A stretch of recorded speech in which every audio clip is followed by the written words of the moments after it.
अखिलेश यादव ने खारिज की मतभेद की बातें। एकजुटता से जिताएंगे इंडिया गठबंधन को।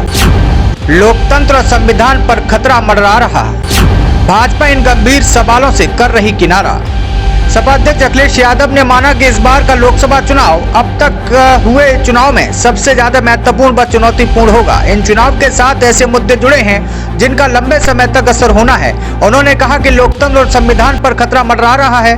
महंगाई और भ्रष्टाचार, बेरोजगारी चरम पर है। सपा अध्यक्ष अखिलेश ने माना कि लोकसभा चुनाव अब तक जो हुए हैं उन चुनाव में सबसे ज्यादा महत्वपूर्ण और चुनौतीपूर्ण होगा।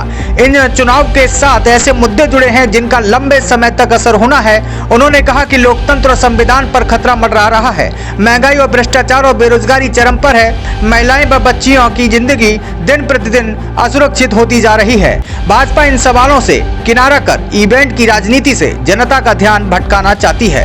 आपको बता दें, सपा अध्यक्ष अखिलेश यादव ने कहा कि भाजपा की नफरत भरी राजनीति का मुकाबला समाजवादी विचारधारा ही कर सकती है।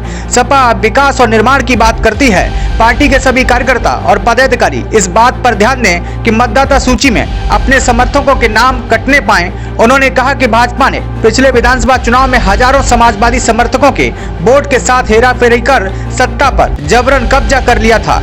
पीडीए, पिछड़ा, दलित, अल्पसंख्यक अगड़े सभी मिलकर भाजपा को सत्ता से हटाने का काम करेंगे। अखिलेश यादव ने शनिवार को इंडिया गठबंधन की वर्चुअल मीटिंग में शामिल नहीं हुए थे। उनके साथ ममता बनर्जी भी शामिल नहीं हुई थी। इसके बाद इंडिया गठबंधन में मनमुटाव की बातें मीडिया में चलना शुरू हो गईं। अखिलेश यादव ने इसे साफ किया। उन्होंने कहा कि प्रत्याशी चाहे जिस दल का हो, इंडिया गठबंधन का हिस्सा बन जाने के बाद उसे पूरी एकजुटता के साथ जिताएंगे। समाजवादी पार्टी उत्तर प्रदेश की सभी 80 सीटों पर भाजपा एनडीए को शिकस्त देने के लिए पीडीए इंडिया गठबंधन को जो भी प्रत्याशी होगा उसे पूरी एकजुटता के साथ जिताएंगे। ब्यूरो डेस्क, प्रजातंत्र टीवी।